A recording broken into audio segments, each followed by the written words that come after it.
Hi అండి, అందరికీ నమస్తే. Welcome to my channel. ఈరోజు మన recipe traditional egg pouch curry. ఈ కర్రీని ఎలా రెడీ చేయాలో మనం ఈ వీడియోలో చూద్దాం. ఈ కర్రీ కోసం నేను ఒక 3 పెద్ద సైజు టమాటోలను తీసుకొని ముక్కలుగా కట్ చేసుకొని మిక్సీ జార్లో వేసుకొని మెత్తని పేస్ట్లా గ్రైండ్ చేసుకొని ఒక బౌల్లో తీసుకొని పక్కన పెట్టుకోవాలి. నెక్స్ట్ 2 ఆనియన్స్ని ముక్కలుగా కట్ చేసుకొని మిక్సీ జార్లో వేసుకొని ఇది కూడా మనం మెత్తని పేస్ట్లా గ్రైండ్ చేసుకొని ఒక బౌల్లో తీసి పక్కన పెట్టుకుంటే సరిపోతుంది. ఈ కర్రీ కోసం నేను ఒక 8 ఎగ్స్ అయితే తీసుకున్నాను. ఒక చిన్న నిమ్మకాయ సైజ్ అంతా చింతపండుని తీసుకొని మనం వాటర్లో నానబెట్టి పక్కన పెట్టుకోవాలి. ఇలా ముందుగా నానబెట్టుకోవడం వల్ల పులుపు అనేది చక్కగా దిగుతుంది. ఇప్పుడు మనం ఎగ్ పౌచెస్ని రెడీ చేయడం కోసం స్టవ్ ఆన్ చేసుకొని స్టవ్ పైన కళాయి పెట్టుకొని అందులో ఆయిల్ వేసుకోవాలి. ఈ ఎగ్ పౌచెస్కి కొంచెం ఆయిల్ ఎక్కువగానే పడుతుంది. ఇలా ఆయిల్ హీట్ అయ్యాక మనం ఒక్కొక్క ఎగ్ని ఇలా బ్రేక్ చేస్తూ ఆయిల్లో వేసుకోవాలి. ఈ పౌచ్ని మనం ఒక సైడ్ బాగా కుక్ అయిన తర్వాత నెక్స్ట్ సైడ్కి మనం టర్న్ చేసుకోవాలి. బోత్ సైడ్స్ కూడా గోల్డెన్ బ్రౌన్ కలర్ వచ్చేంత వరకు ఫ్రై చేసుకోవాలి. ఇలా పౌచ్ రెడీ అయిన తర్వాత మనం ఆయిల్లో నుంచి బయటికి తీసుకుంటే సరిపోతుంది.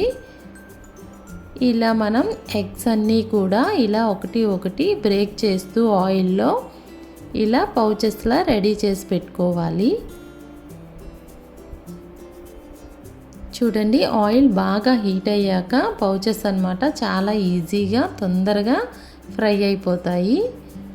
ఇలా ఒక సైడ్ ఫ్రై అయిన తర్వాత నెక్స్ట్ సైడ్ టర్న్ చేస్తూ బోత్ సైడ్స్ కూడా గోల్డెన్ బ్రౌన్ కలర్ వచ్చినంత వరకు ఫ్రై చేసుకోవాలి.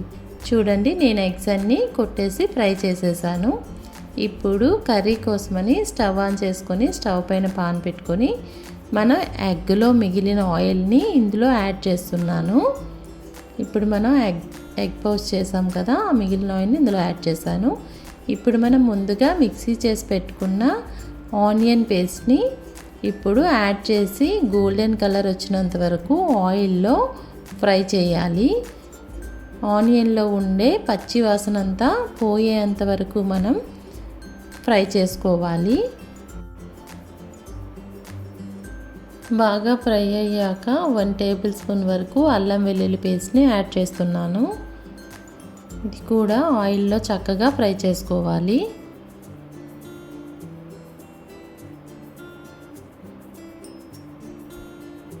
ఇదంతా చక్కగా ఫ్రై అయిన తర్వాత మనం ముందుగా మిక్సీ చేసి పెట్టుకున్న టమాటా ప్యూరీని ఇప్పుడు యాడ్ చేసుకోవాలి.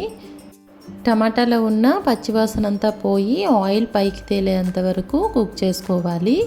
ఇప్పుడు 1 టేబుల్ స్పూన్ పసుపు యాడ్ చేసుకోవాలి. సాల్ట్ మన టేస్ట్కి తగ్గ సాల్ట్ని యాడ్ చేసుకోవాలి. అంతా చక్కగా కలిసేలా ఒకసారి కలుపుకొని ఒక 2 మినిట్స్ పాటు కుక్ చేసుకుంటే సరిపోతుంది. మిర్చి అన్నమాట ఇప్పుడు వేస్తున్నాను, ఎందుకంటే ఇలా వేసుకోవడం వల్ల ఫ్లేవర్ అయితే చాలా బాగుంటుంది. చికెన్ మసాలా 1 టేబుల్ స్పూన్, ధనియాల పొడి 2 table spoons, garam masala 1 table spoon add చేశాను.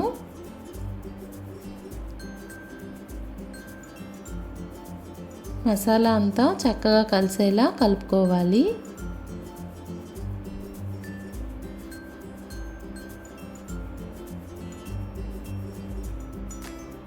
ఇప్పుడు కారం మన టేస్ట్కి తగ్గ కారాన్ని యాడ్ చేసుకోవాలి.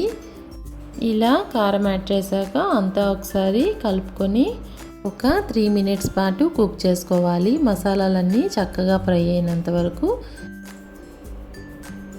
ఇప్పుడు మనం కొంచెం కరివేపాకుని కొత్తిమీరని యాడ్ చేసుకోవాలి. ఇలా యాడ్ చేసుకోవడం వల్ల గ్రేవీకి మంచి ఫ్లేవర్ అయితే యాడ్ అవుతుంది.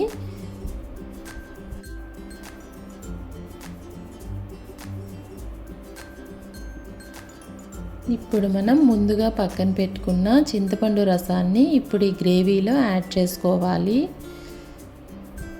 ఇలా యాడ్ చేసుకున్నాక ఒక చిన్న టీ గ్లాస్తో 2 గ్లాస్ వాటర్ని యాడ్ చేసుకోవాలి.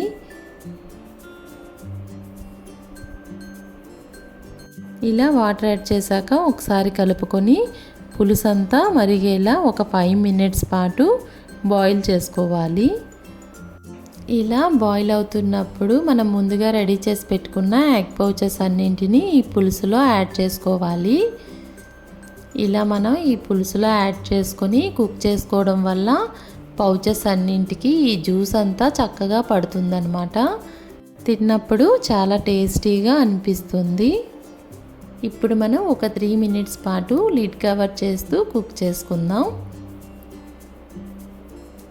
3 మినిట్స్ తర్వాత లిడ్ ఓపెన్ చేస్తే చూడండి ఎగ్ పౌచ్ కర్రీ రెడీ అయిపోయింది. ఇంతేనండి రెసిపీ. ఈ రెసిపీ పిల్లల నుంచి పెద్దల వరకు అందరికీ చాలా బాగా నచ్చుతుంది.